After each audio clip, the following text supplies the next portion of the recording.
1975년 6월 긴급조치 9호에 서술하래 가요계 일대 철퇴가 내려진다. 이른바 공연활동 정화 방안. 국가안보의 악영향, 불신풍조 조작, 퇴폐, 창법 저속 등의 사유로 청년 문화의 기술이 무장해제당한 금지곡 파문. 세 차례에 걸쳐 재갈 물린 노래는 모두 222곡이었다.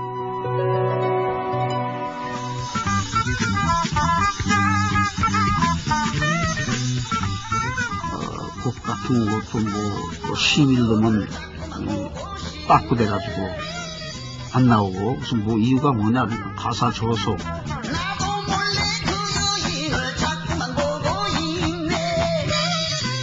아니 전체적인 작품을 쓸 때에 작가들은 그 하나 단어 하나도 굉장히 신경을 쓰고 연결이 되는 그 단어를 다 쓰는 건데 어느 한 구절을 지가 바꿔라 마라 이런 정권이 시작된 거예요.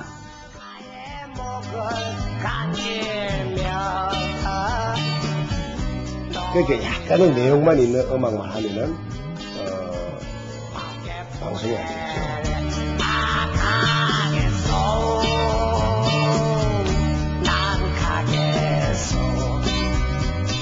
무조건 내용은 우리나라 좋은 나라, 아름다운 나라, 당신도 이쁘고 나도 이쁘고 아이고 좋아 이런 내용 아니면은 일단 젊은이들을 자극을 주는 또 개인적인 생각을 아이덴티티를 가질 수 있는 그런 역할을 하는 음악은 금지가 됐죠. 그 시대에는 왜 이걸 금지시킨다고 항의했다가는 자식이 깊은 박이 맞으니까 감히 무릎을 엄두를 못 냈어요. 그때는 지금 생각하면 어처구니가 없는 거죠. 근데 나중에 이제 서서히 알고 봤는데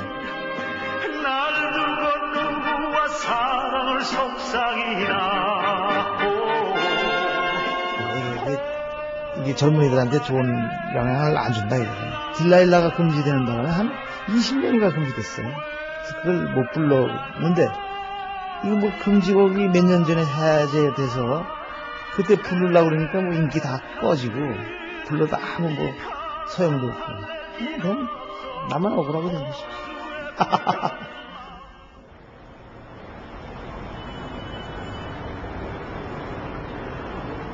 1968년 정부는 국민 총단결을 독려하고 있었다.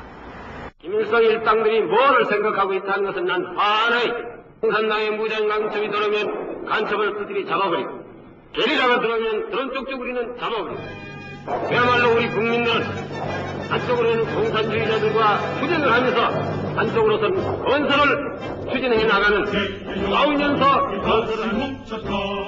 직장과 뛰고 두고 군사기 청와대 무장공비 침투 사건을 계기로 향토 예비군이 창설된 이후 격시 해안도서까지 일사불란한 동원훈련이 수시로 실시됐다. 우리는 그 평화를 지켜야만 되겠기에 여기 총을 잡고 나서는 것입니다. 휴전선 바로 너머에는 호시탐탐 남친의 지배를 노리는 붉은 이리떼가 날뛰고 있기 때문에 우리는 총을 잡아야 되는 것입니다.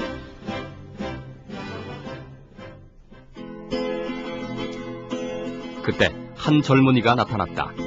장막을 그들아 나의 좁은 눈으로 이 세상을 보자. 비판적인 포크 음악의 개척자 한대수였다. 한국의 대학생들이 대부분이었죠 그때는. 그래서 대학생들이 어떤 상징적으로 그 가사도 비와 천둥의 소리 이게 춤을 추겠네 나는 살겠어 태양만 비친다면 이런 것이 여러 젊은이들이 지금 가고 싶어하는 장소는 있는데 방향을 못 잡는 거예요. 그래서 그것이 어떤 상징적으로 자기들과의 맞아들는 것 같아요. 그것도 저 자신의 느낌이에요. 그는 스스로 작곡하고 노래하는 최초의 싱어송라이터였다. 장식 없이 질러대는 발성, 거침없이 토해내는 노랫말은 다른 가수들의 서정적인 노래들과 함께 한국 젊은이들을 단번에 사로잡았다.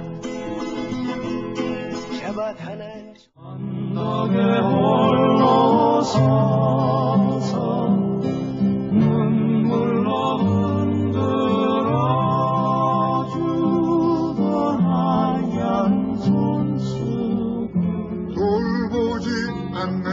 나의 여인아 나의 사랑아. 그 이전의 대중가요가 가지고 있었던 뭔가 끈적끈적하고 매달리는 것 같고 눈물 흘리고 통곡하는 것 같은 그런 트롯 분위기를 일소해버리고 아주 깨끗하고 순수하고 이별을 하더라도 순수하고 깨끗한 문화를 노래를 만들어야 되겠다고 새로운 질감의 대중가요를 만든 셈입니다. 반말은 나오고 툭툭 그 헤라조도 나오고 이렇다 하면서 전층을 의식하지 않는 그 젊은 세대들의 가사. 그래서 전층의 신경을 뺏기보다는 자기 감정에 더 솔직해서 더 그전 전 세대들이 표현 안 했던 그 알알이 맺힌 그 젊은 마음들, 자유스러운 마음들을 표현했던 그 가사들. 통기타라는 것이 통나무의 숨결로의 젊은이의 목소리를 실는 건데 통나무가 내는 소리가 얼마나 소박했겠습니까? 통기타 혁명으로 일컬어지는 이 움직임을 사람들은 청년 문화라 불렀다. 무엇보다 포크 음악은 그것을 만들어내고 소비하는 사람들 간의 경계를 허물어뜨렸다. 그러나 이제 이들은 통기타 하나 들고 청바지 입고 그들 수영 청중들과 똑같은 그 복장을 하고 그들과 똑같은 사고방식을 가진 사람들이 그 함께 노래를 부르는 그런 모습이었던 겁니다. 그것이 이제 당시 젊은 층들에겐 바로 그들이 자신들의 세계를 대변하는 대변자들이다라는 식으로 받아들여질 수 있었던 것이고요. 그리고 새로운 문화인데 우리가 이렇게 쳐다만 보고 감히 흉내를 못 낼 그런 멀리 있는 문화가 아니고 기타 한 집에서 석 달만 열심히 치면은 다 흉내낼 수 있는 문화였거든요. 기타 못 치면 간첩이라는 우스개는 나중에 간첩도 기타는 배우고 온다로 바뀌었다. 악기 제조 회사는 이들의 등장으로 기타 생산량을 14배나 늘릴 정도로 기타는 젊은이들의 필수품으로 자리 잡았다.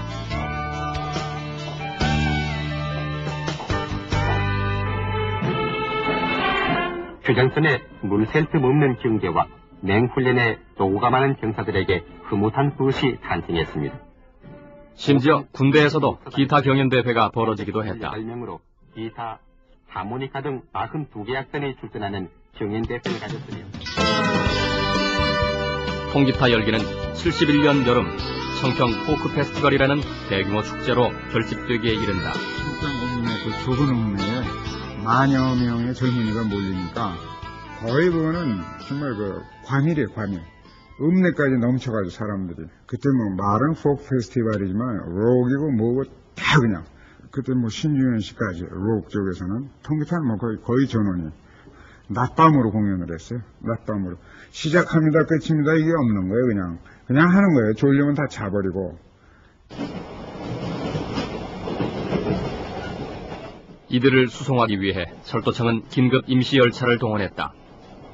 야간 통금이 있던 때 경찰은 불편이 없도록 젊은이들의 팔뚝에 임시 야간 통행증을 찍어주었다.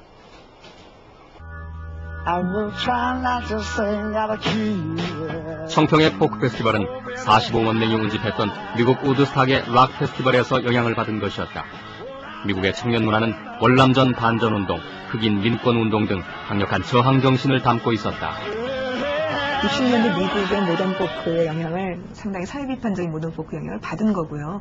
하지만 그것이 미국의 비판적인 모던 포크처럼 아주 강렬한 사회 비판을 갖고 있었던 것은 아니고 우리나라 안에서 대중가요로 불려지기 위해서 상당 부분 그런 사회 비판적 요소는 탈각되고 어떤 미국의 패션을 받아들이는 것처럼 그런 식으로 받아들인 감이 상당히 컸다고 보입니다. 서구에 대한 강렬한 어떤 동경과 그리고 우리의 어떤 민족적 유산에 대한 어떤 또한 그 강렬한 열망이라는 두 개가 부딪히는 그 갈등의 힘이 바로 이 그 60년대 후반 70년대 초반 그 청년 문화 세대의 가장 중요한 문화적인 자양분이었고 그것은 어떤 서구의 문화를 받아들이면 포크 음악이라는 서구의 문화를 받아들이면서도 그것을 일방적으로 모방하는 것에 그치지 않고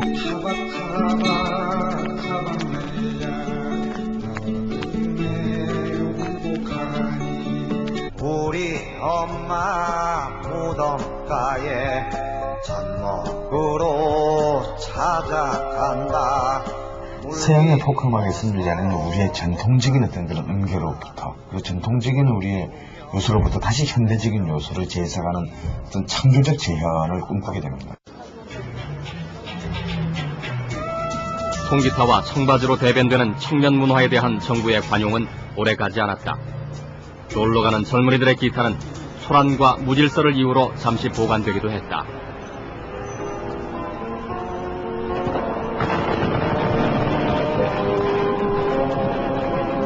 눈앞에 보이는 수많은 모습들 그 모두 진정이야.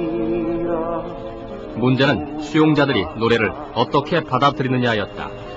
포크는 무엇보다 자유로운 해석이 가능한 노랫말의 음악이기 때문이다.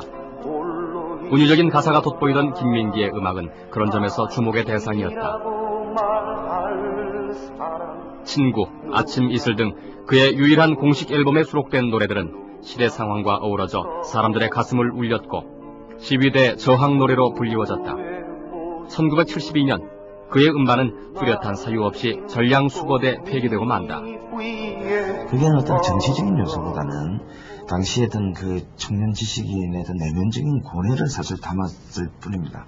하지만 그런 노래들조차도 그야말로 규격화된 어떤 그런 이른바 군대적 질서를 원하는 그 군사정부에 있어서는 그것은 대단한 어떤 정치적 일탈로 간주될 수밖에 없었고, 그 노래 자체가 일단 특별한 세대들, 그 대학 청년 지식인에게만 불려진다는 사실만으로도 그것은 정치적인 탄압을 받기에 어떤 충분한 그 사유가 되었다고 봅니다. 좀 더 현명한 그 결정권자라면 저 같으면 금지 안 시켰어요. 그럼 저절로 사그러졌을 수도 있는. 왜냐하면 노래라는 건 스스로 생명이 있어요. 아침 이슬이 30년 지나서 지금까지 불리워지리라는 건 아마 김민기 씨도 몰랐을걸요. 저도 몰랐고요. 노래는 운명이 있어요. 한 곡 한 곡마다. 스스로 타고나는 운명, 생명력. 결국엔 오래 남는 노래는 즉 그 노래에 물을 주고 가꾸는 사람들의 소관이죠. 노래는 대중들 손에 넘어가기 전에 이미 걸러지고 있었다. 1966년 음반업계의 정화를 목적으로 설립된 예술문화윤리위원회는 민간기구로서 비록 자율적인 음반 심의를 내걸었지만 점점 정부의 눈치를 보지 않을 수 없었다. 음반을 내기 전 모든 노래는 가사와 악보를 먼저 심의받아야 했다. 김민기의 아름다운 사람의 경우 아이가 왜 혼자서 서 있느냐는 것이 꼬투리였다. 공식적인 사유는 가사가 대중가요로 적합하지 않다는 것이었다. 내는 곡마다 매번 심의에 걸려든 김민기는 아예 다른 이름으로 제출하는 풀법을 썼을 정도다. 건전한 국민가요는 우리의 마음을 순화시키고 국민의 단결하는 마음을 길러냅니다. 검열의 채찍을 휘두르는 한편 정부는 건전가요 보급에 열중했다. 1964년부터 해마다 건전가요가 지정되고 문공부에는 국민 개창운동을 주관하는 부서가 생겼다.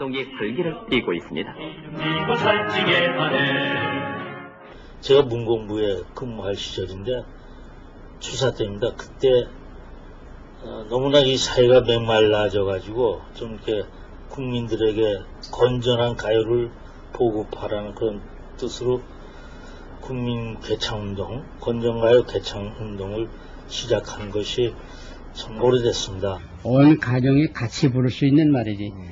그런 노래를 많이 보급시키는 것이 좋겠다. 이럴 때면 저희 가정에서 말이죠. 아버지, 어머니랑 또 아이들이랑 또 다 같이 부를 수 있는 그런 그 내용의 그 가사가 되어 있는 그런 노래, 또 멜로디 같은 것도 말이죠. 너무 이렇게 어렵지 않고 말이죠. 빠르지 않고. 그런데 이들 노래가 말 그대로 순수한 의미의 건전가요였던 것은 아니었다. 걸어서 가자. 나도 걷고 너도 걷고 걸어서 가자. 걸음에 건강하다 걸어서 가자. 건강을 위해 걸어다니자는 건강 캠페인 같은 이 노래는 사실 1964년 버스 운수 노조가 파업에 들어가자 이에 대응하기 위해 대대적으로 보급된 것이었다. 그때 그 정부에서 이렇게 보급하기를 바라는 그 노래들의 노랫말이 많이 논의되고 그 어떤 그 비판을 받았다 할까 말이죠. 그런 노래들이 많아요.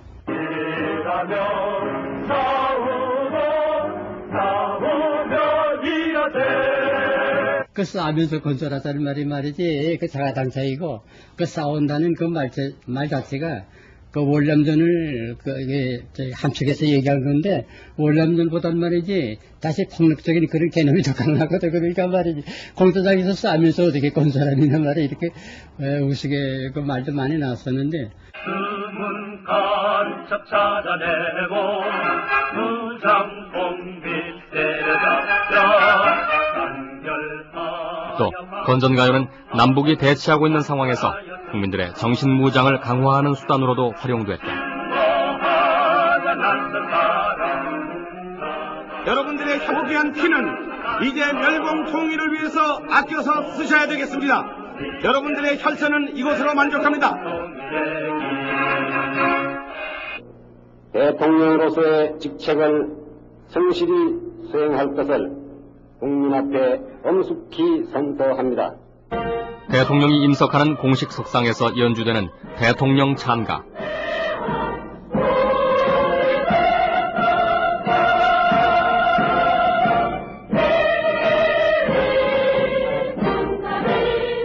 대통령 찬가는 육공화국이 들어서서야 독재 정권의 유물로 치부돼 사라졌다. 당시 최고의 작곡가였던 신중현도 대통령 찬가에 얽힌 유쾌하지 않은 일화를 갖고 있다. 대통령이 이제 곡을 만들어라. 먼저 이런 식의 주문들을 많이 오고, 저는 이제 청와대에서 이제 전화를 한 통 받고서 제가 이제 정중하게 거절을 했죠. 근데 그 후로 또는 당에서 또 전화가 와서 이제 강압적인 어떤 이제 부탁을 하길래 저도 이제 강력하게 이제 거절을 한 일이 있는데, 그때 뭐 폐기가 있고 또 그런 것을 용납할 수 없다는 것은 항상 있었고, 그래서 그 말도 안 되는 얘기다 이제 저는 그런 생각을 했어요.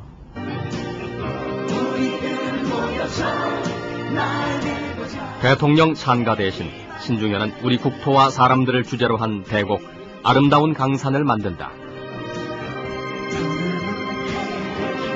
겉만 보고 뭐 히트성이나 내고 이러면은 뭐 그냥 대중 작곡하는 사람이니까 뭐 이런 거 부탁해도 되겠다 이렇게 생각하는 것이 이제 뭐 당연한 거지만은 저로서는 제 모습이 좀 필요했던 거죠. 그래서 저는 이제 한 일주일을 그냥 앉아가지고 그 아름다운 강산을 써야 되겠다 하고 제가 문고로 잠고 사실 그 아름다운 강산을 이제 썼어요. 근데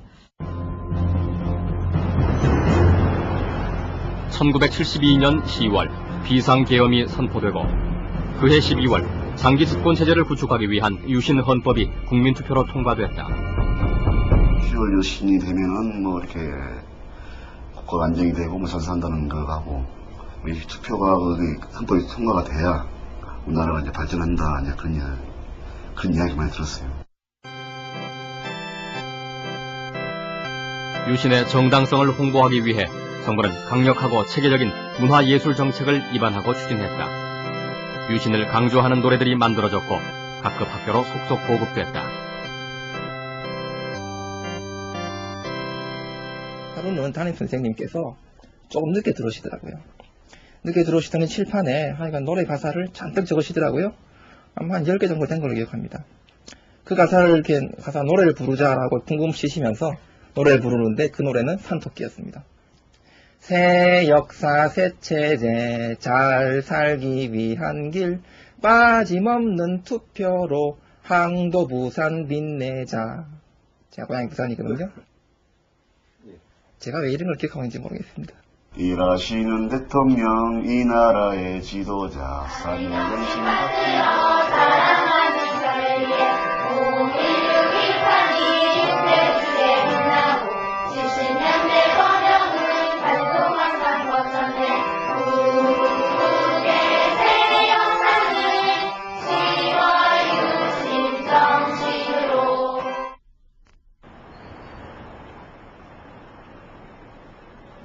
당시 정부가 직면한 또 하나의 문제는 경제 상황이었다. 두 차례 경제개발 5개년 계획으로 70년대 초반 도시와 농촌의 소득 격차는 심각하게 벌어지고 있었다. 서울 하늘 보고 싶어서 낮은 쌀값과 농가 부채로 농촌을 등지고 무작정 상경하는 사람들이 해마다 약 50만 명. 무조건 올라와서 나도 돈 좀 벌고 싶어서. 어렵게 공장에 취직한 젊은 노동자들은 저임금, 장시간 노동에 시달렸고 하루 날품팔이로 연명하는 대다수 이농자들은 도시 빈민으로 전락해갔다. 일자리를 찾아봤으나 내 맘대로. 학생들도 사회 문제로 눈을 돌리기 시작했다. 경제개발 과정에서 성장의 열매를 독식한 기득권층의 탈세와 임금체불 만행이 폭로됐다. 물론 시위대가 치러야 했던 대가는 혹독했다.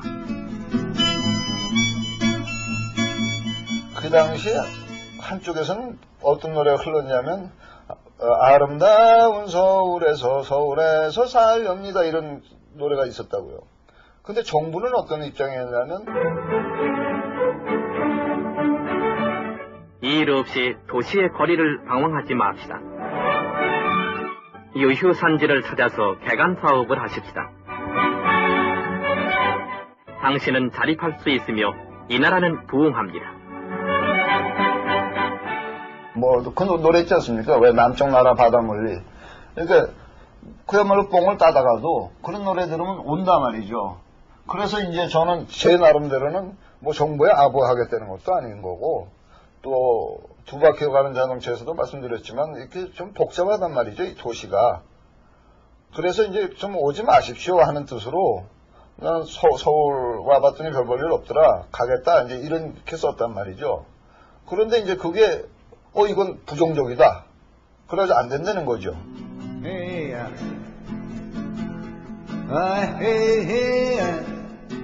판자촌이 눈덩이처럼 불어나자 당국은 도시개발이라는 명목으로 주민들을 강제 철거시켰다. 참았던 분노는 결국 광주 대단지 사건으로 폭발하고 만다. 그러니까 농촌 문제, 그 다음에 도시 빈민 문제, 노동 문제, 이것이 70년대 초에 그동안 누적되어 있던 것이 한꺼번에 나타난 겁니다. 그러면은 한편에서는 이게 영구집권을 하기 위해서는 억압적으로 누르기도 해야 되지만은 누르기만 되는 게 아니다는 얘기죠. 말하자면 대중들을 무마할 필요도 있다 이거. 이제 그런 의미에서 일종의 그 포퓰리즘적인 성격을 띠게 된다 이겁니다. 이제 그런 사회 경제적인 또는 정치적 배경 하에서 소위 새마을운동을 통해서 자 우리도 한번 잘 살아보자, 잘 살 수 있다 하는 희망을 넣어줌으로써 한편을 억압하고 다른 한편에서는 달래는 이런 형태로 새마을운동이 전개됐다고 볼 수가 있습니다. 5천년 묵은 가난을 씻고 잘 살아보자는 새마을운동의 설계자는 바로 박정희 대통령이었다. 그는 가난의 원인을 경제정책보다는 농민들에게서 찾았다.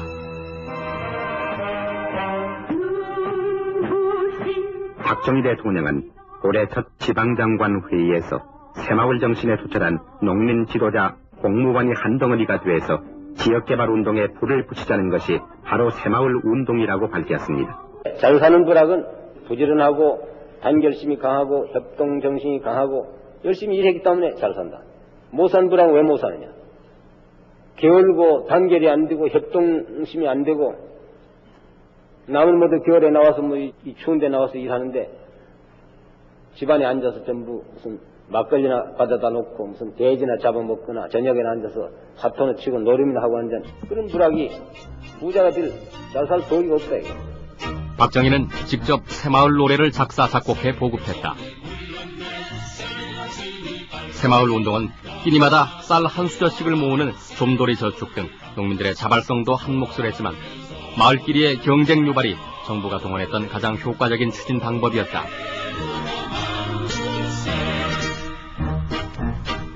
소 몰고 논 갈기, 가만히 빨리 짜기 등 경쟁심을 유발시키는 경진대회도 자주 열렸다.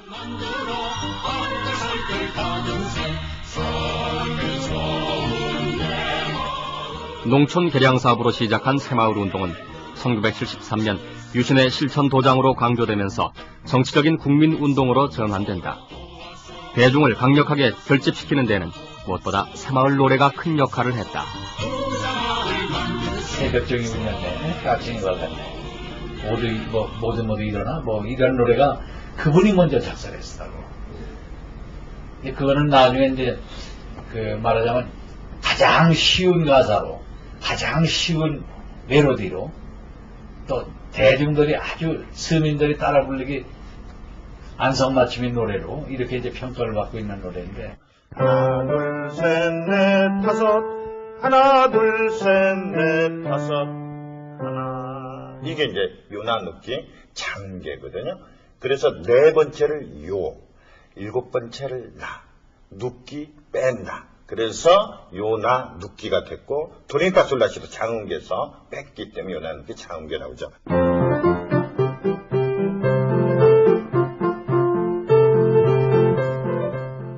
새마을 노래가 일본식 음계를 바탕으로 작곡된 외색풍의 노래라는 지적. 일제시대 만주 군관학교 출신인 박정희의 이력과 무관치 않다. 이런 노래인데요. 그것도 알고 보니까 바로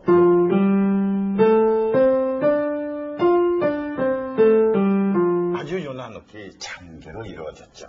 일제시대를 경험한 사람들은 그러한 노래가 가장 으뜸가는 문화 정책일 뿐만 아니라 조선 총독부가 일본 제국주의자들이 식민지를 완성하는 그러한 정책으로 삼아왔었기 때문에 유신 정권으로 들어서면서 모든 것들이 다시 되살아나고 부활돼서 오늘에 이르렀다는 점에서, 그리고 그것의 일제 정책을 고스란히 다시 한번 반복해서 그걸 적용했다는 점에서 우리의 역사적인 반성과 함께 문제로 남아있는 거죠. 유신 정권은 개인의 성장보다 국가 발전을 우선으로 꼽았고 교육은 이 이념을 설파하는 데 적극 활용됐다. 교육자 여러분, 나는 우리의 교육도 이제는 우리의 국가 현실에 알맞는 교육, 즉 우리 교육의 국적을 되찾아야 할 때라는 것입니다. 우리가 그러한 국적 있는 교육이라는 슬로건을 내세우고 우선 먼저 한 것이 교과 과정을 개편했고 교과서 일부를 개편했어요. 초등학교 1학년 가면 너, 나, 우리, 태극기, 애국심, 민족이라는 의식을 이렇게 고취시키는 그런 걸로 바꿨습니다. 또 그 국적 있는 교육의 일환으로서 이 국기에 대한 맹세를 만들었어요.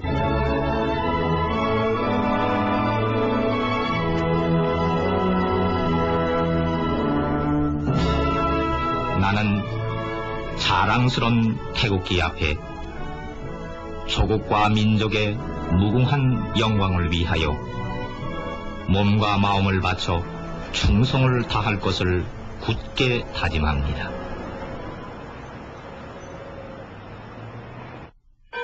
그 시절 학생이면 반드시 외워야 한 게 있었다. 국민교육원장을 갖다가 암기하고 암기 못하는 사람은 해치를 떼고 하기도 안 시키고 그래요. 열심히 그때 암기했었죠. 그때. 선생님은 어떻게 했어요? 저요? 열심히 했죠 그때. 같이. 그는 30년이 지나도록 또렷하게 기억하고 있었다. 나중에 노래도 나왔어요. 동네 돌아다니면서 그거 자랑스러운 노래 부르고 그랬을 때요 그 당시에. 우리는 민족 중흥의 역사적 사명을 띠고 이 땅에 태어났다. 조상의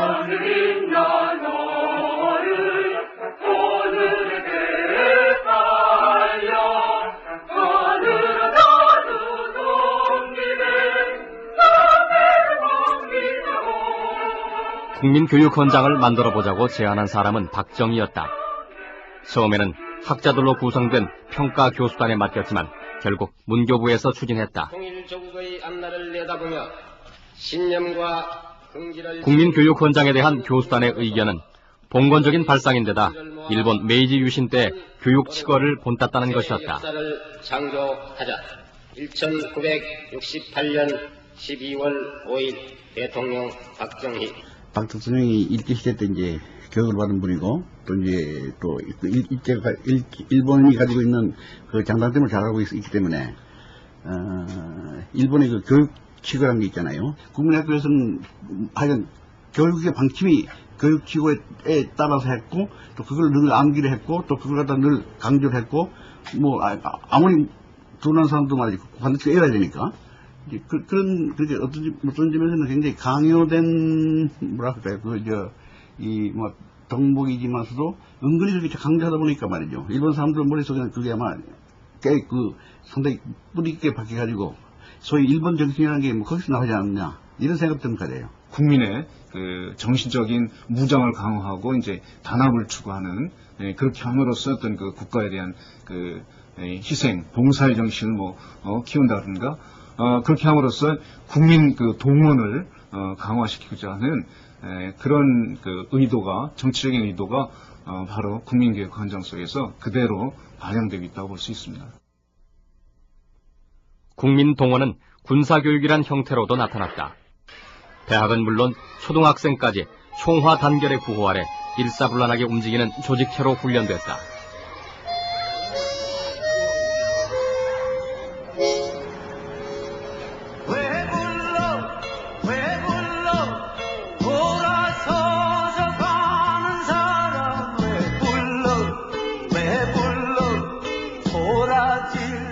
대대적인 단속으로 장발 청년들이 즉결 심판에 넘겨지고, 고고장 출입도 퇴폐로 단속되는 일이 드물지 않았다. 당시에 유행하던 미니스커트는 무릎 위로 17cm 이상이 드러나서는 안 됐다. 군사정부가 가장 싫어했던 것은 뭐냐면 자유라는 하나의 이른바 그 컨셉이었고요. 또 하나는 비판이라는 것이었고, 하물며 낭만이라는 요소조차도 이른바 수출 드라이브 정책이라는 오로지 그 수출 입국이라는 경제개발의 정책에 있어서는 어떤 하나의 반국가적인 사치로 간주되었던 것입니다.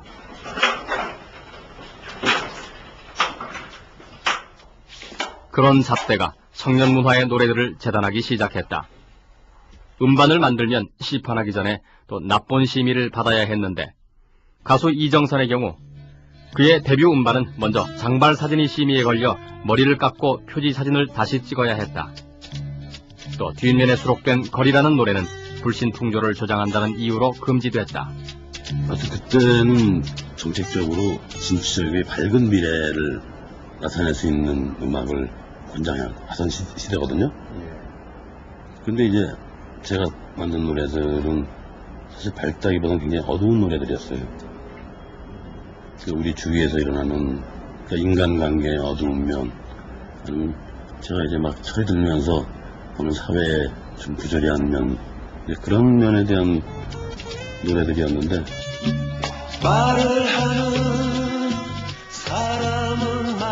결국 거리를 뺀 채 음반은 다시 만들어졌고, 이 노래는 영영 세상에 빛을 보지 못하고 그의 작곡 노트 속에만 남았다.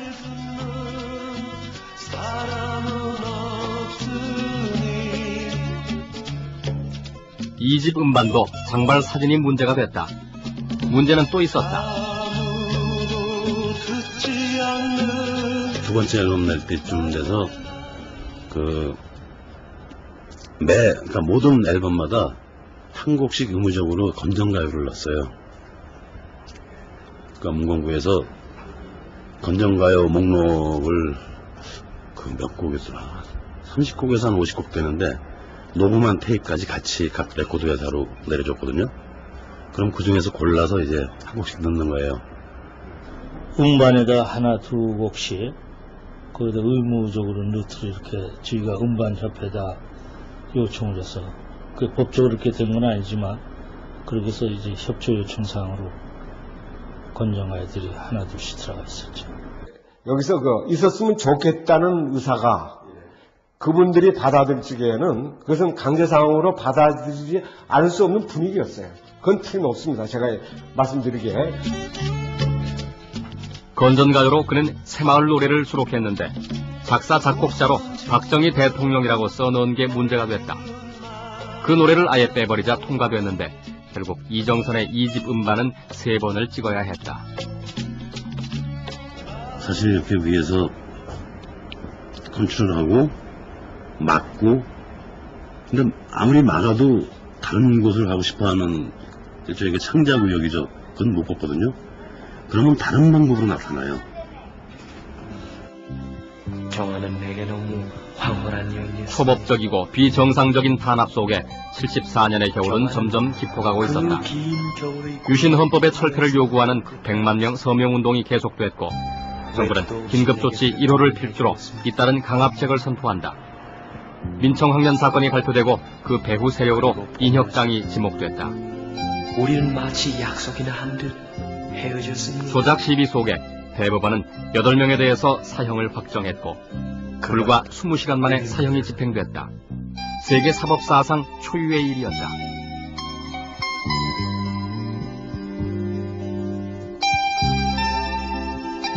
그해 전주의 해성고등학교에서는 이 땅에 민주주의가 사망했음을 고하는 위령미사가 치러졌다. 사람이 그 눈 뜨고 숨 쉬고 하면 살아있는 것입니까? 그게 사람의 생각을 말할 수 없을 때, 그것이 제지됐을 때, 그건 뭐 죽은 인생이고, 죽은 목숨이고, 그런 것이죠. 그런 의미에 있어서 민주주의는 죽었다. 우리의 민주주의는 죽었다. 인혁당 사건 사형 집행 이틀 후, 서울대 농대생 김상진 군이 유신의 탄압을 죽음으로 항거했다. 금일 우리는 이 처참한 일정 독재 야성을 향해 불태진의 결의로 진격하자. 우리는 이제 자유와 평등의 민주사회를 향한 결단의 깃발을 내걸어 이 정치적 자유를 질식시키는 공포의 병행군대가 들어있음을 민족과 역사 앞에 보여주고 한다. 이것이 민족과 국가를 위하는 길이고 이것이 우리 사랑스러운 제국의 민주주의를 쟁취하는 길이며 이것이 영원한 사회정의를 구현하는 길이라면 이 보잘것 없는 생명 가치기에 아까움이 없노라.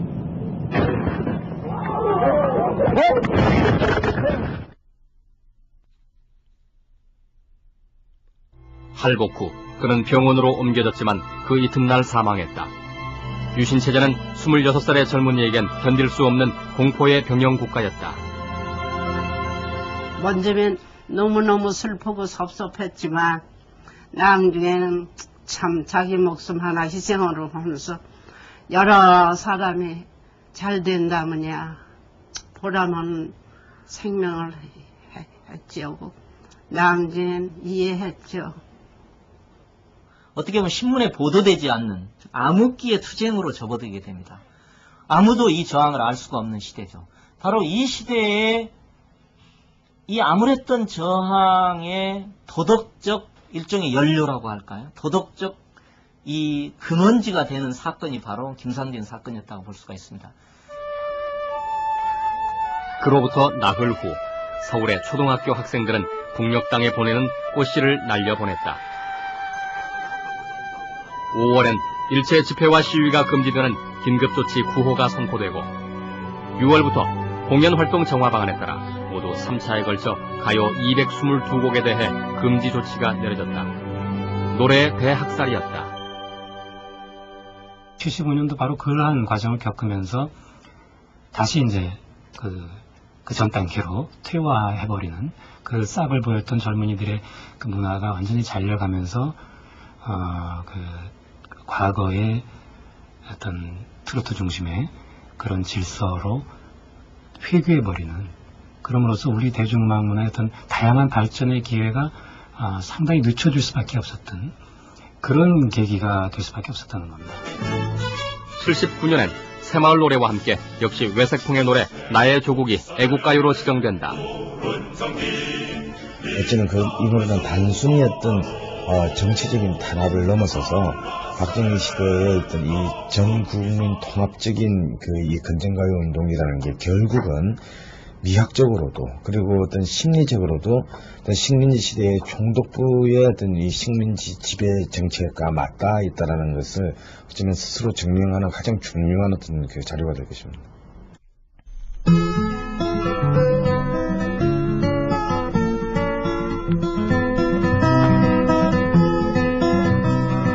두 바퀴로 가는 자동차 네 막히러 가는 자전거 물속으로 나는 비행기 하늘로 뜨는 돛담배 젊은이들의 낭만과 솔직한 사회인식을 표현한 70년대의 노래들. 강력한 집권체제 구축을 위해 대중조작을 추진하던 정부에게는 불온한 것이었지만 그 반대편에선 저항의 의미로 자리잡게 된다. 한숨을 내쉰다 시퍼렇게 멍이들은 해야 금지곡 가운데 상당수는 지금도 널리 애창되고 있지만 권장하고 강요했던 노래들은 거의 불리지 않고 있다. 부르고 부르지 않는 심판은 대중이 해왔고 앞으로도 그럴 것이다. 복잡하고 아리숭한 세상 위로 오늘도 헤드볼은 떠 있건만 대공에게 잡혀온 참새만이 눈물을 삼킨다.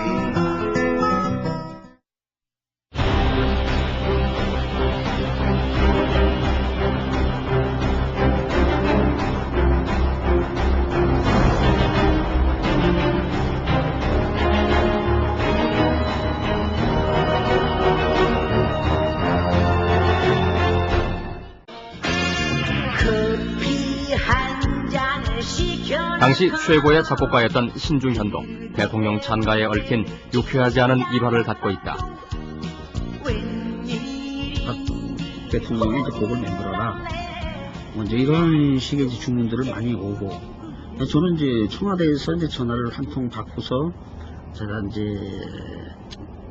정중하게 거절을 했죠. 그 후로 또는 당에서 또 전화가 와서 이제 강압적인 어떤 이제 부탁을 하길래 저도 이제 강력하게 이제 거절한 일이 있는데, 그때는 뭐 폐기가 있고 또 그런 것을 용납할 수 없다는 것은 항상 있었고, 그래서 그 말도 안 되는 얘기다 이제 저는 그런 생각을 했어요.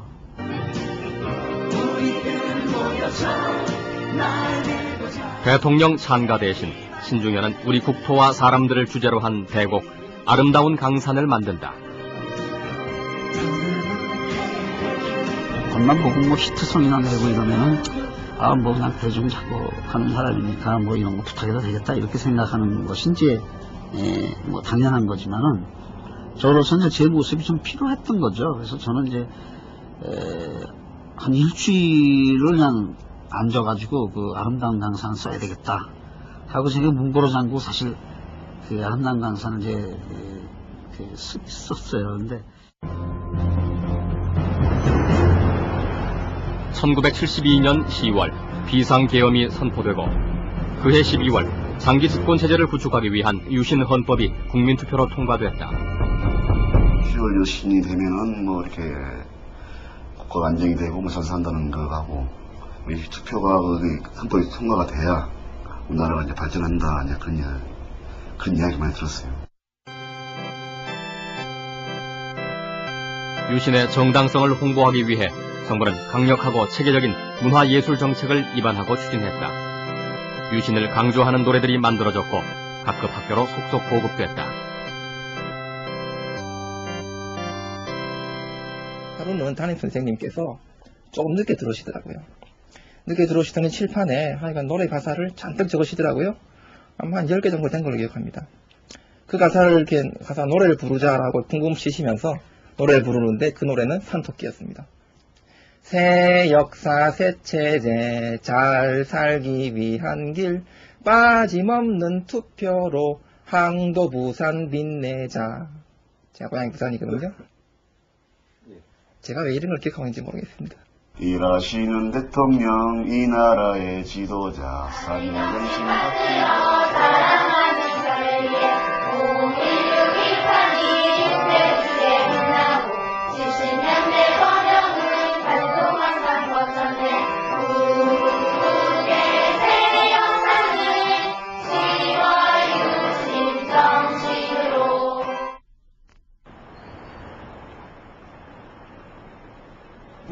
당시 정부가 직면한 또 하나의 문제는 경제 상황이었다. 두 차례 경제개발 5개년 계획으로 70년대 초반 도시와 농촌의 소득 격차는 심각하게 벌어지고 있었다. 서울 하늘 보고 싶어서 낮은 쌀값과 농가 부채로 농촌을 등지고 무작정 상경하는 사람들이 해마다 약 50만 명. 무조건 올라와서 나도 돈 좀 벌고 싶어서. 어렵게 공장에 취직한 젊은 노동자들은 저임금, 장시간 노동에 시달렸고 하루 날품팔이로 연명하는 대다수 이농자들은 도시 빈민으로 전락해갔다. 일자리를 찾아봤으나 내 맘대로. 학생들도 사회 문제로 눈을 돌리기 시작했다. 경제개발 과정에서 성장의 열매를 독식한 기득권층의 탈세와 임금체불 만행이 폭로됐다. 물론 시위대가 치러야 했던 대가는 혹독했다.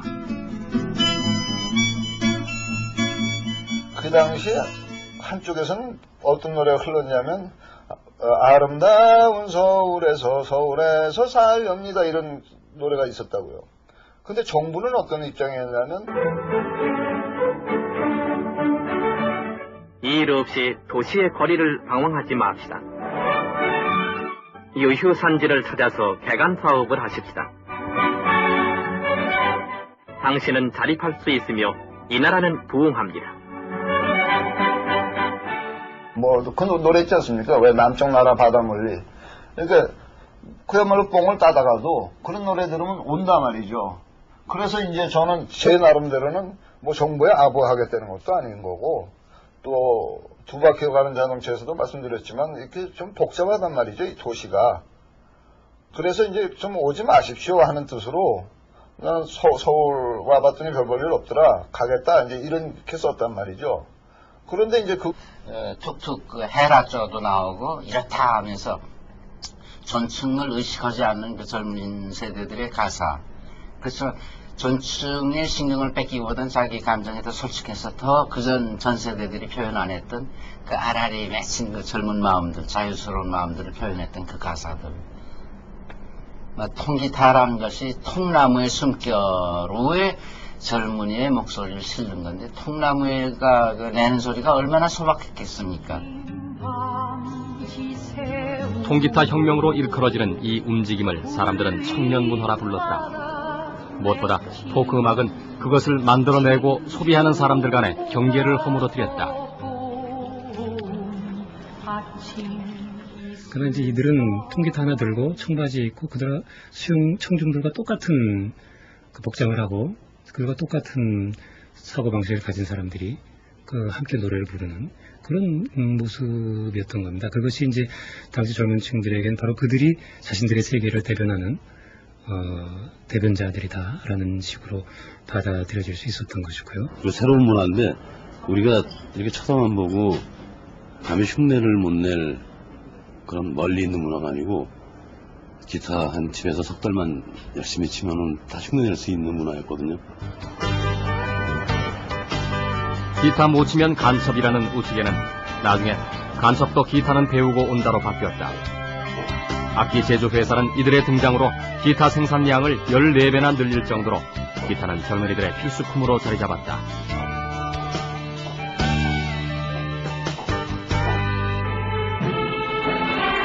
휴전선의 물 셀 틈 없는 경계와 맹훈련에 도구가 많은 병사들에게 흐뭇한 것이 탄생했습니다.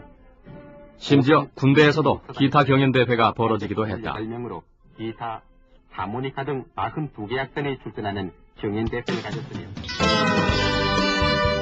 통기타 열기는 71년 여름 청평 포크 페스티벌이라는 대규모 축제로 결집되기에 이른다. 청평 그 좁은 읍내에 만여 명의 젊은이가 몰리니까 거의 그거는 정말 과밀이에요, 과밀. 읍내까지 넘쳐가지고 사람들이. 그때 말은 포크 페스티벌이지만 록이고 뭐고 다 그냥. 그때 신중현 씨까지 록 쪽에서는 통기타는 거의 전원이 낮밤으로 공연을 했어요. 낮밤으로. 시작합니다, 끝입니다 이게 없는 거예요. 그냥 하는 거예요. 졸리면 다 자버리고. 이들을 수송하기 위해 철도청은 긴급 임시열차를 동원했다. 야간 통금이 있던 때 경찰은 불편이 없도록 젊은이들의 팔뚝에 임시 야간 통행증을 찍어주었다.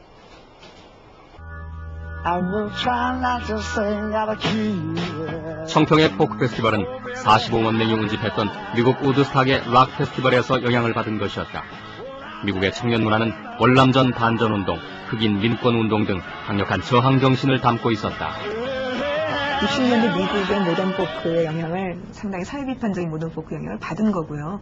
하지만 그것이 미국의 비판적인 모던 포크처럼 아주 강렬한 사회 비판을 갖고 있었던 것은 아니고 우리나라 안에서 대중가요로 불려지기 위해서 상당 부분 그런 사회 비판적 요소는 탈각되고 어떤 미국의 패션을 받아들이는 것처럼 그런 식으로 받아들인 감이 상당히 컸다고 보입니다. 서구에 대한 강렬한 어떤 동경과 그리고 우리의 어떤 민족적 유산에 대한 어떤 또한 그 강렬한 열망이라는 두 개가 부딪히는 그 갈등의 힘이 바로 이 그 60년대 후반 70년대 초반 그 청년 문화 세대의 가장 중요한 문화적인 자양분이었고 그것은 어떤 서구의 문화를 받아들이면 포크음악이라는 서구의 문화를 받아들이면서도 그것을 일방적으로 모방하는 것에 그치지 않고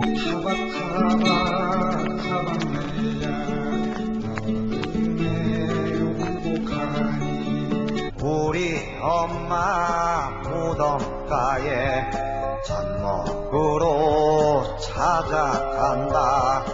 서양의 포크음악의 승리자는 우리의 전통적인 어떤 그런 음계로부터 그 전통적인 우리의 요소로부터 다시 현대적인 요소를 재해석하는 어떤 창조적 재현을 꿈꾸게 됩니다. 통기타와 청바지로 대변되는 청년 문화에 대한 정부의 관용은 오래가지 않았다. 놀러가는 젊은이들의 기타는 소란과 무질서를 이유로 잠시 보관되기도 했다.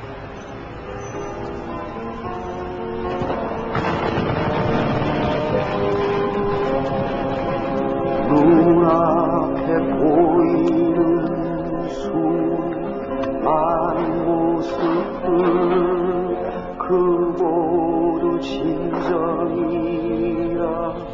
문제는 수용자들이 노래를 어떻게 받아들이느냐였다. 포크는 무엇보다 자유로운 해석이 가능한 노랫말의 음악이기 때문이다.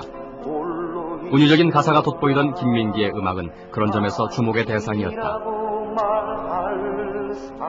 친구, 아침 이슬 등 그의 유일한 공식 앨범에 수록된 노래들은 시대 상황과 어우러져 사람들의 가슴을 울렸고 시위대 저항 노래로 불리워졌다. 1972년 그의 음반은 이게 이건 부정적이다. 그래서 안 된다는 거죠.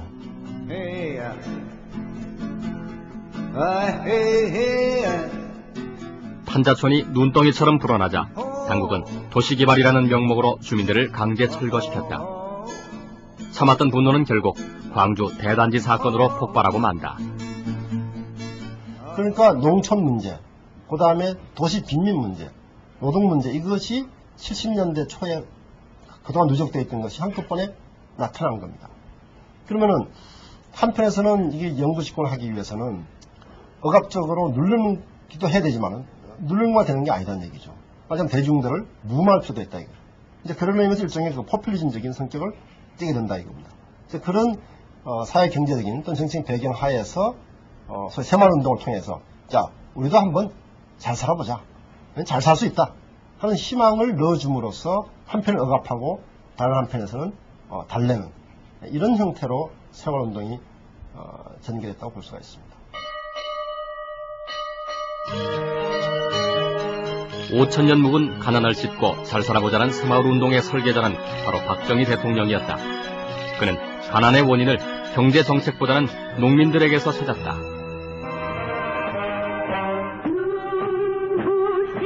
박정희 대통령은 올해 첫 지방장관 회의에서 새마을 정신에 투철한 농민 지도자 공무원이 한덩어리가 돼서 지역개발운동에 불을 붙이자는 것이 바로 새마을 운동이라고 밝혔습니다. 잘 사는 부락은 부지런하고 단결심이 강하고 협동정신이 강하고 열심히 일했기 때문에 잘 산다. 못 산 부락은 왜 못 사느냐. 게을고 단결이 안 되고 협동심이 안 되고 남은 모두 겨울에 나와서 이 추운 데 나와서 일하는데 집안에 앉아서 전부 무슨 막걸리나 받아다 놓고 무슨 돼지나 잡아먹거나 저녁에 앉아서 사토는 치고 노름이나 하고 앉은 그런 부락이 부자가 잘 살 도리가 없다 이거. 박정희는 직접 새마을 노래를 작사, 작곡해 보급했다. 새마을 운동은 끼니마다 쌀 한 수저씩을 모으는 좀돌이 저축 등 농민들의 자발성도 한몫을 했지만 마을끼리의 경쟁 유발이 정부가 동원했던 가장 효과적인 추진 방법이었다.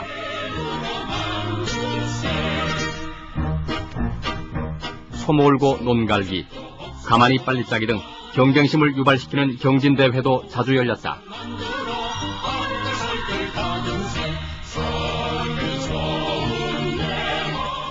농촌 개량 사업으로 시작한 새마을 운동은 1973년 유신의 실천 도장으로 강조되면서 정치적인 국민 운동으로 전환된다. 대중을 강력하게 결집시키는 데는 무엇보다 새마을 노래가 큰 역할을 했다. 새벽적인 운명네, 아침인 것 같네. 모두 일어나, 이런 노래가 그분이 먼저 작사했다고.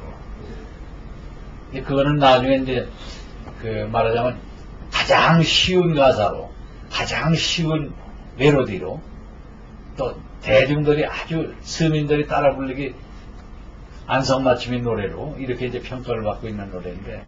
하나, 둘, 셋, 넷, 다섯.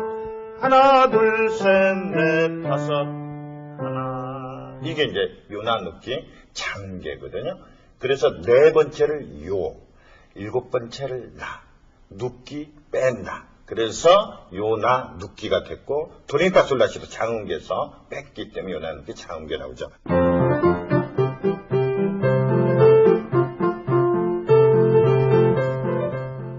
새마을 노래가 일본식 음계를 바탕으로 작곡된 외색풍의 노래라는 지적. 일제시대 만주 군관학교 출신인 박정희의 이력과 무관치 않다. 이런 노래인데요. 그것도 알고 보니까 바로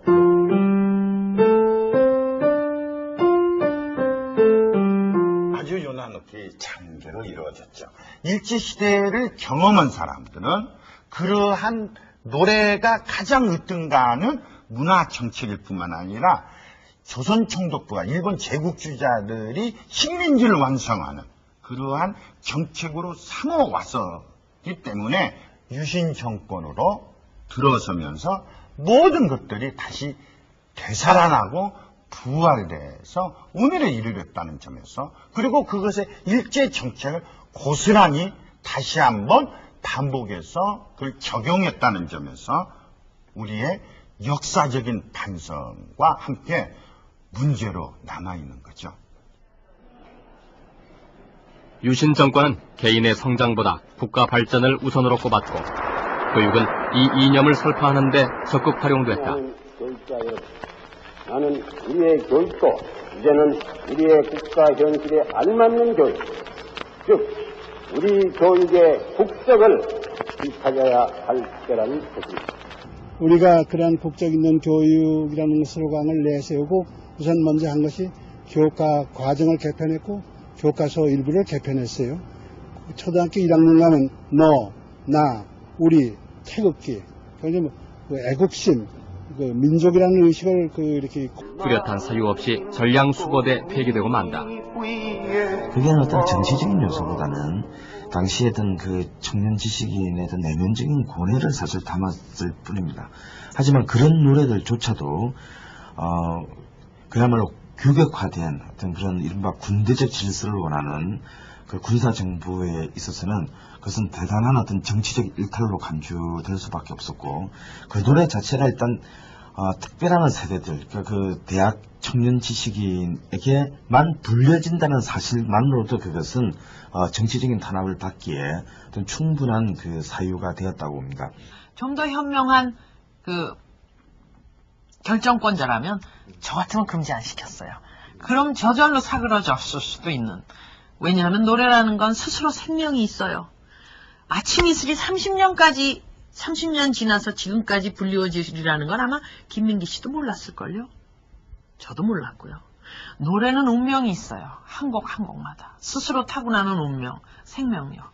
결국엔 오래 남는 노래는 즉 그 노래에 물을 주고 가꾸는 사람들의 소관이죠.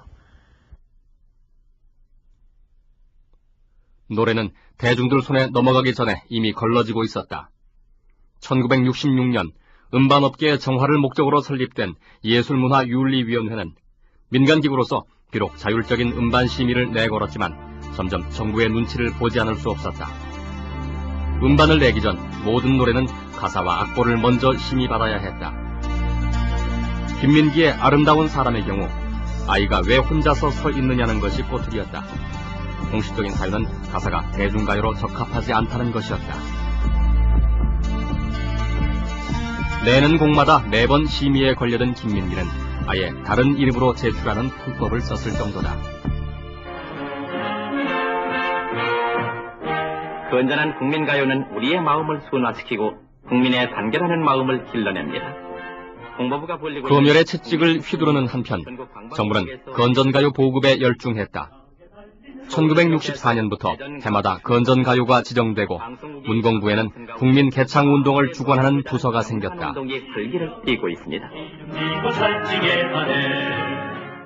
제가 문공부에 근무할 시절인데 추사 때입니다. 그때 너무나 이 사회가 메말라져가지고 좀 이렇게 국민들에게 건전한 가요를 보급하라는 그런 뜻으로 국민 개창운동, 건전가요 개창운동을 시작한 것이 참 오래됐습니다. 온 가정이 같이 부를 수 있는 말이지. 그런 노래를 많이 보급시키는 것이 좋겠다. 이럴 저희 가정에서 말이죠. 아버지, 어머니랑 또 아이들이랑 또 다 같이 부를 수 있는 그런 그 내용의 그 가사가 되어 있는 그런 노래, 또 멜로디 같은 것도 말이죠. 너무 이렇게 어렵지 않고 말이죠. 빠르지 않고. 그런데 이들 노래가 말 그대로 순수한 의미의 건전가요였던 것은 아니었다. 아침이다 걸어서 가자 나도 걷고 너도 걷고 걸어서 가자 마을은 건강하다 걸어서 가자. 건강을 위해 걸어다니자는 건강 캠페인 같은 이 노래는 사실 1964년 버스 운수 노조가 파업에 들어가자 이에 대응하기 위해 대대적으로 보급된 것이었다. 그때 그 정부에서 이렇게 보급하기를 바라는 그 노래들의 노랫말이 많이 논의되고 어떤 그 비판을 받았다 할까 말이죠. 그런 노래들이 많아요.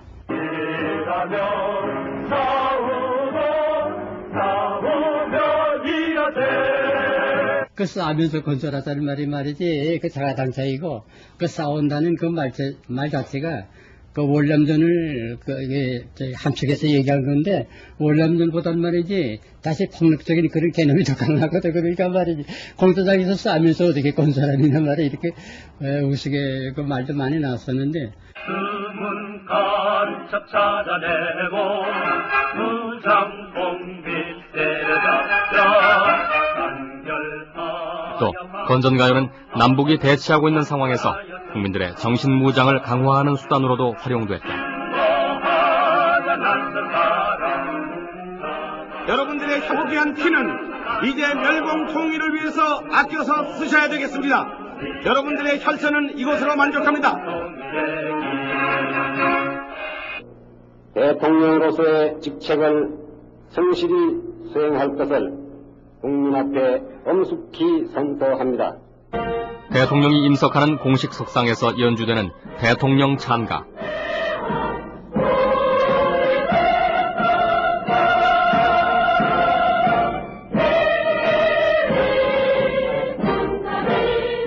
대통령 찬가는 육공화국이 들어서서야 독재 정권의 유물로 치부돼 사라졌다. 1975년 6월 긴급조치 9호의 서술 아래 가요계 일대 철퇴가 내려진다. 이른바 공연활동 정화방안. 국가안보의 악영향, 불신풍조 조작, 퇴폐, 창법 저속 등의 사유로 청년 문화의 기술이 무장해제당한 금지곡 파문. 세 차례에 걸쳐 재갈 물린 노래는 모두 222곡이었다.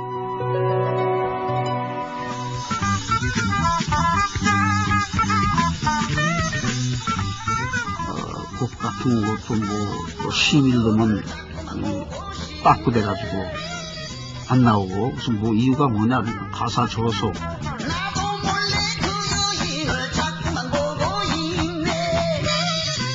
아니 전체적인 작품을 쓸 때 작가들은 그 단어 하나도 굉장히 신경을 쓰고 연결이 되는 그 단어를 다 쓰는 건데 어느 한 구절을 지가 바꿔라 마라 이런 정권이 시작된 거예요.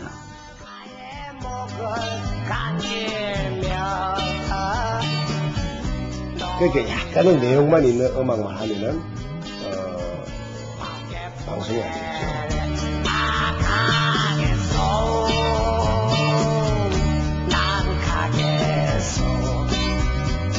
무조건 내용은 우리나라 좋은 나라, 아름다운 나라, 당신도 이쁘고 나도 이쁘고 아이고 좋아 이런 내용 아니면은 일단 젊은이들을 자극을 주는 또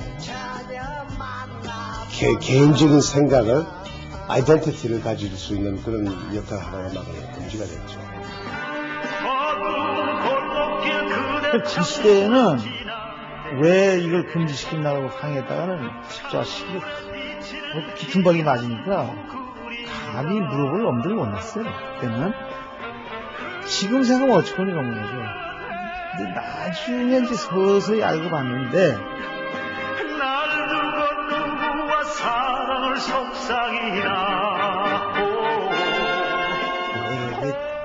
이게 젊은이들한테 좋은 영향을 안 준다 이거예요. 딜라일라가 금지되는 동안에 한 20년이가 금지됐어요. 그래서 그걸 못 불렀는데 이거 뭐 금지곡이 몇 년 전에 해제돼서 그때 부르려고 그러니까 뭐 인기 다 꺼지고 불러도 아무 뭐 소용도 없고 그럼 나만 억울하게 된 거죠.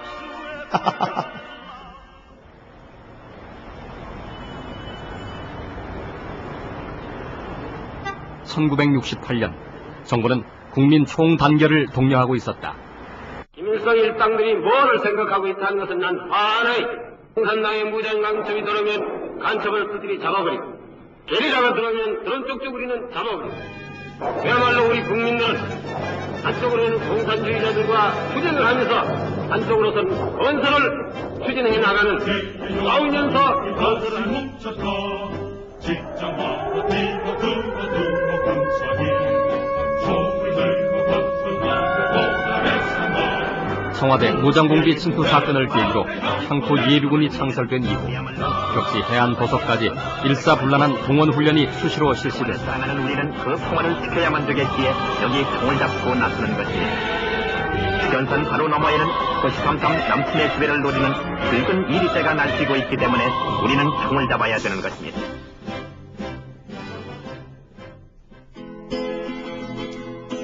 그때 한 젊은이가 나타났다. 장막을 그들아 나의 좁은 눈으로 이 세상을 보자. 비판적인 포크 음악의 개척자 한대수였다. 한국의 대학생들이 대부분이었죠 그때는. 그래서 대학생들이 어떤 상징적으로 그 가사도 비와 천둥의 소리 이게 춤을 추겠네. 나는 살겠어 태양만 비친다면 이런 것이 여러 젊은이들이 지금 가고 싶어하는 장소는 있는데 방향을 못 잡는 거예요. 그래서 그것이 어떤 상징적으로 자기들과의 맞아들는 것 같아요. 그것도 저 자신의 느낌이에요. 나는 살겠어 태양만 비친다면. 그는 스스로 작곡하고 노래하는 최초의 싱어송라이터였다. 장식 없이 질러대는 발성, 거침없이 토해내는 노랫말은 다른 가수들의 서정적인 노래들과 함께 한국 젊은이들을 단번에 사로잡았다. 언덕에 올라서서 눈물로 흔들어주던 하얀 손수건 돌보지 않는 나의 여인아 나의 사랑아. 그 이전의 대중가요가 가지고 있었던 뭔가 끈적끈적하고 매달리는 것 같고 눈물 흘리고 통곡하는 것 같은 그런 트롯 분위기를 일소해버리고 아주 깨끗하고 순수하고 이별을 하더라도 순수하고 깨끗한 문화를 노래를 만들어야 되겠다고 새로운 질감의 대중가를 만든 셈입니다. 반말은 나오고